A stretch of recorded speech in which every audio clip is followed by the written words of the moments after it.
many times a month do you go clothes shopping? 2. How many times in a month do you guys shop for clothes? At least 10 times. How many times in a month do you shop for clothes? I shop 15 times. How many times in a month do you go shopping for clothes? 4. How many times in a month do you go shopping for clothes? Probably 30 times or higher. How many times in a month do you shop for clothes? I shop for clothes about 4 to 5 times a month. How many times in a month do you go shopping for clothes? Like 4. Clothing waste derives from 2 sources, pre- and post-consumer clothing waste. Pre-consumer clothing waste can often not be avoided, as it is a byproduct of manufacturing processes. Post-consumer clothing waste often can, though, as they are a result of consumption trends like fast fashion. Fast fashion can be defined as inexpensive clothing produced rapidly by mass-market retailers in response to the latest trends. Globally, humans produce 92 million tons of clothing waste, which is by far the largest contributor to textile waste. So why are we concerned about textile waste? About 25% of textile waste is incinerated, which is not great for air pollution, and then the average lifespan of clothing is just over 3 years when it should last from 100 to 200 years. So we're going way too quickly through clothing trends and just going too much into fast fashion. So then about 5% of landfill space has ended up being taken by textile waste, which contributes to 2 billion tons of greenhouse gases into the atmosphere annually. Textile waste also contributes to 42 million tons of plastic waste each year, and only about 15% of garments ends up being recycled into new ones. So to sum this up, we have landfill overload, which is just very difficult to decompose, which causes the release of methane, which is a greenhouse gas that contributes to global warming. Water pollution, textile degradation in landfills releases dangerous chemicals into the soil and groundwater, which can reduce crop yield, increase illness, and harm aquatic life. Then we have microplastics, which are just a huge thing, and especially in textile waste and like clothing fibers. Synthetic clothing contributes to ocean plastic pollutions, and recent study found that from 2005 to 2050, the percentage of microplastics on the ocean floor can increase to 22 million metric tons.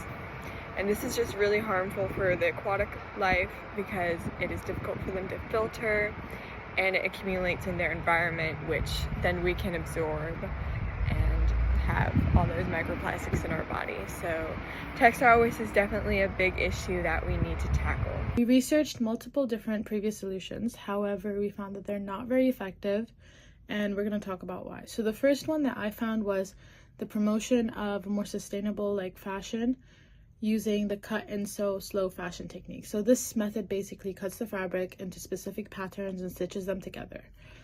So the benefits of this method include that they allow for more customization, they have a more tailored fit, and most importantly, they minimize waste. So this is done through this method, basically trying to maximize the amount of pieces of clothing that can be made from a singular fabric. So this can be very beneficial for our environment as it reduces the amount of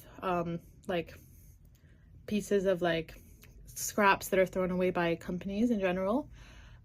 So the benefits, however, there are downsides to this technique, and they include that since this is a more time consuming and complex process, this would result in smaller quantities of production, and also would increase the cost of production, and therefore increasing the price for. The next solution that we researched was the implementation of recycling programs. This had little to no effective change on textile waste because they're largely inefficient and restricted to particular types of clothing. As Timo Rissanen at Fast Company said, most clothing is simply not designed to be recyclable. Many fabrics and textiles are reused to create other products, such as loose blended waste used to create mattresses, carpet pads, moving blankets, and other utilitarian textiles, also known as shoddy. The last solution that we researched was alternative resources such as thrift stores and online resale. This approach to textile waste has been substantial and effective, but it still has its negative impacts. By purchasing secondhand clothing, it can reduce the total waste production, which impacts the carbon footprint. According to the Ellen MacArthur Foundation, simply extending the life of clothing to 9 months can cut down carbon, water, and waste footprint by 20 to 30%. Stigmas around secondhand clothing can deter customers from wanting to purchase the clothing due to inequality or other reasons. So what's a good solution to textile waste? The Eco-Koozie! So our solution was the Eco-Koozie, which is created by cutting the arm cuff off of a t-shirt, stuffing it with scraps of clothing waste, sewing it together, and created an insulating koozie for your drink that'll keep it cold. We thought this was a better approach to managing clothing waste because consumer habits are really hard to change. While we can't change consumer habits, you can. Thanks for watching.